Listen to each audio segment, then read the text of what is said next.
Galactic sentient broadcast. Target, planet Earth. Begin invasion in 3,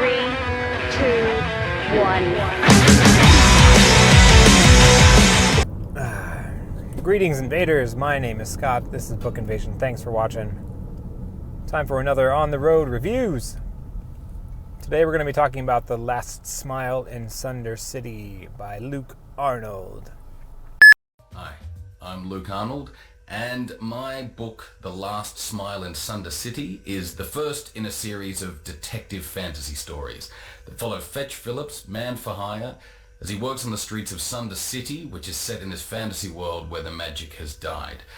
His first case is to find a missing vampire professor, and over the course of the story we'll find out about the event that made the magic disappear and how Fetch was involved in that, and discover whether there is some hope left in this broken world or whether the magic really is gone for good.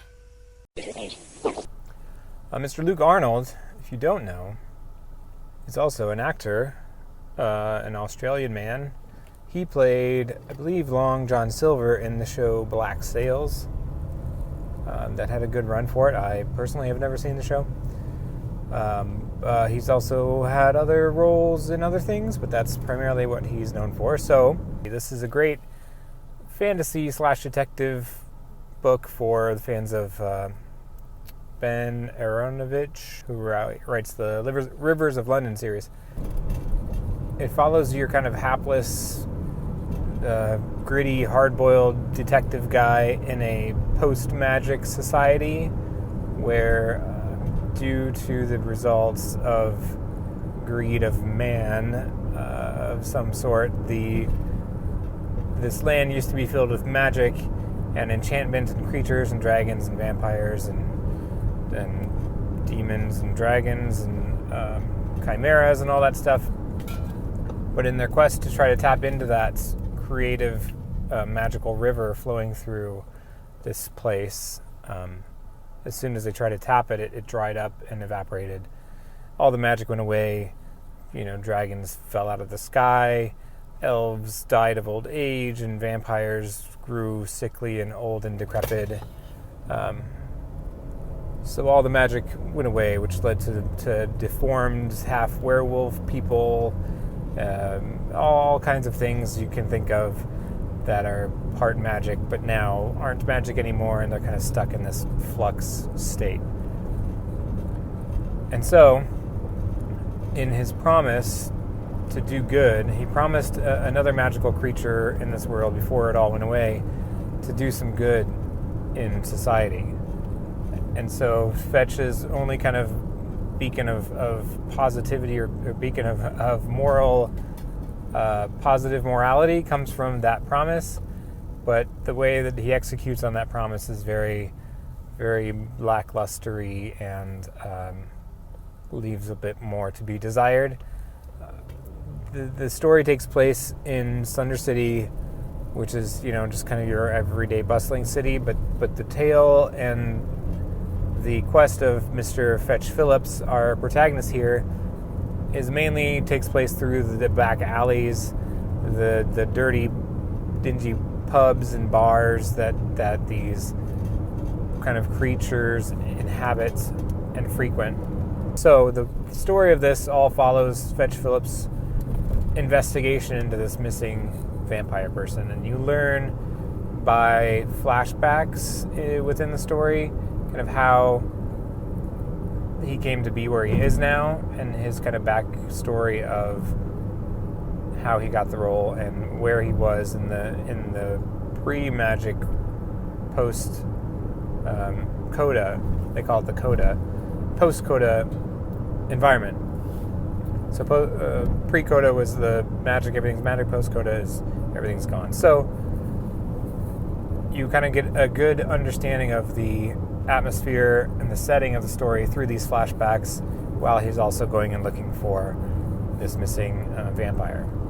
So yeah, it immediately comes to mind the movie Onward, if you haven't seen it, where magic has just kind of taken a back seat to just modern day inventions such as electricity and things like that. So nobody really practices magic anymore. which is, yeah, it's similar here. But in this world, nobody thinks that magic is possible. But the rest of the story is very noir detective-esque, just set in a fantasy world. So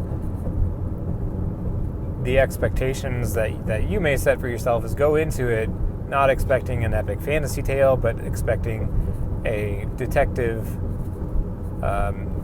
noir tale wrapped up in a nice Stromboli-esque rolled up in a fantasy world. And I thought it was really interesting. I thought it was good. I know in listening to interviews with the author, the story and things it doesn't want to give you a happy-go-lucky feeling. It doesn't want to make you be too excitable, because the way the protagonist works, it's not his style. And the ending, he said, he didn't want to have a happy-go-lucky ending either. He just kind of wanted it to be a little bit hopeful, but a little bit dry at the same time. So it wasn't a book that you really read and you kind of get excited about. It's more on the, dimly lit, seedy back alley kind of story. It gets you into that mode, into that type of environment. So I thought the feeling of that was really well portrayed in the way that Fetch works and how he's kind of self-destructive a little bit, but he also has a deep desire to kind of help people and discover these things as in the back of his mind that he's doing good to benefit other people other than himself, because he feels an amount of guilt for being just a human that used to be in a military position who was somewhat directly or indirectly responsible for the magic going away. And so he ends up as a detective, which is pretty cool. I mean, it was a good story. It's very interesting.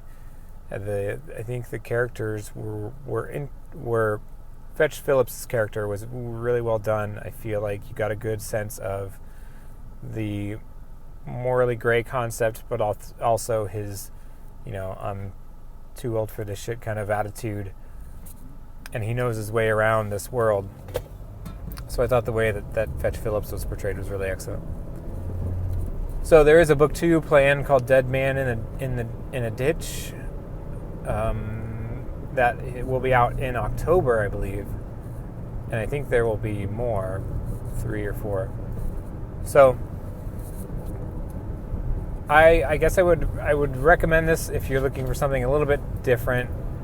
But you still kind of want to get a fantasy touch. I would not recommend it if you're looking for some kind of epic fantasy thing that Orbit is kind of typically putting out.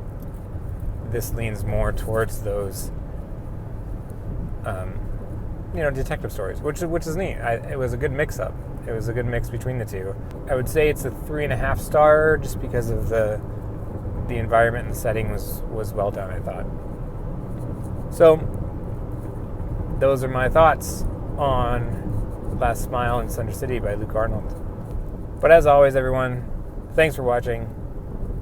Like and subscribe if you want more sci-fi fantasy content. And I will see you on the next ride.